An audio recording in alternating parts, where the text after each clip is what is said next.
Hello, I'm Steve. Welcome to the Patio Heat channel, where we create visual concepts of infrared heating as well as tips for outdoor comfort. Our one-on-one customer support helps you make the best decision for your application. We strive to earn your business. Visit our patioheat.com website for sales and more information. Now let's get heating. All right, we have this standalone structure here in a residential application. Let's go right into the overall dimensions. Now this structure is all steel construction. So it might be aluminum. I shouldn't say all steel, but in any case, they're non-combustible items here.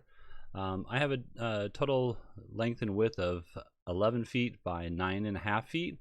And then I have an overall height of approximately 9 feet 7 inches.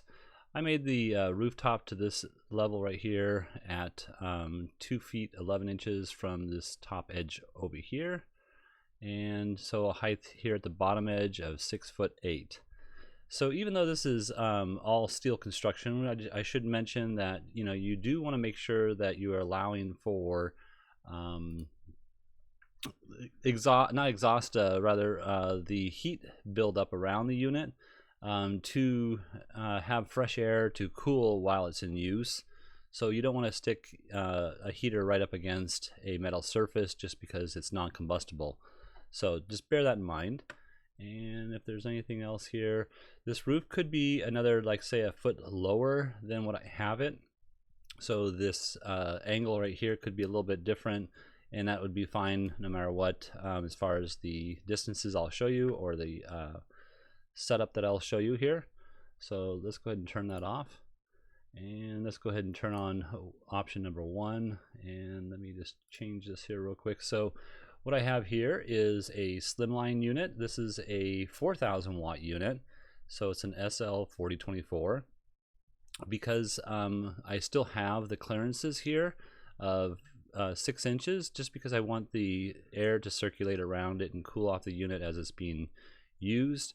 Now you can technically move it a little bit higher, but I would recommend that you keep it in a certain, at least the minimum clearances, just to allow it for that cooling period.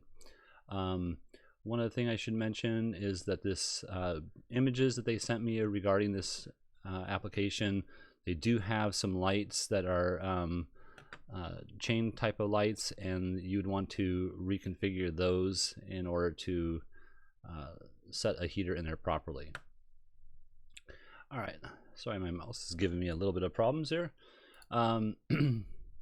So let's go ahead and look at the footprint of heat here.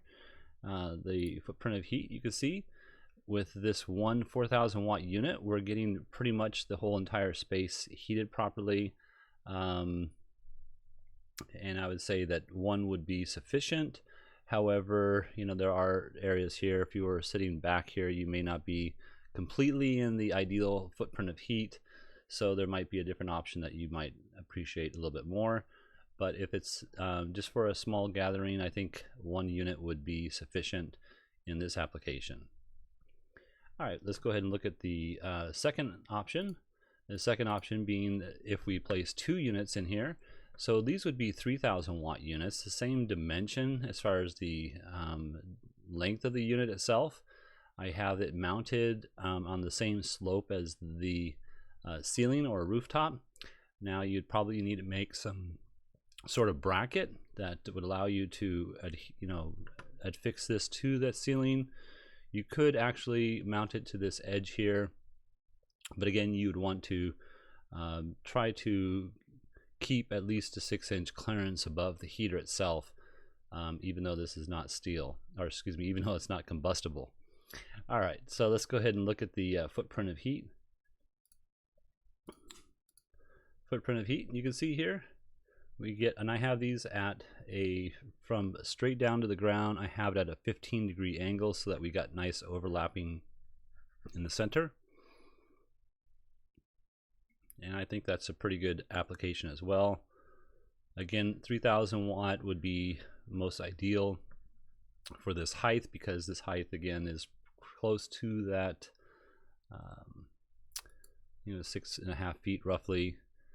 It's a little bit, there's about an inch below this edge here. I have this at a 6-inch edge, so I think a 3,000 watt would be sufficient in this environment at this height.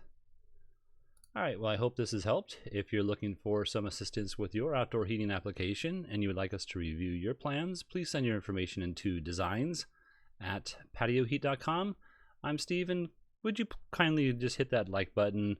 We don't advertise, we don't monetize. YouTube does not promote us unless we receive your thumbs up, and most of our viewers, the only way they found us, probably like you, is because others have given us that appreciation. Thank you very much. Have a great day.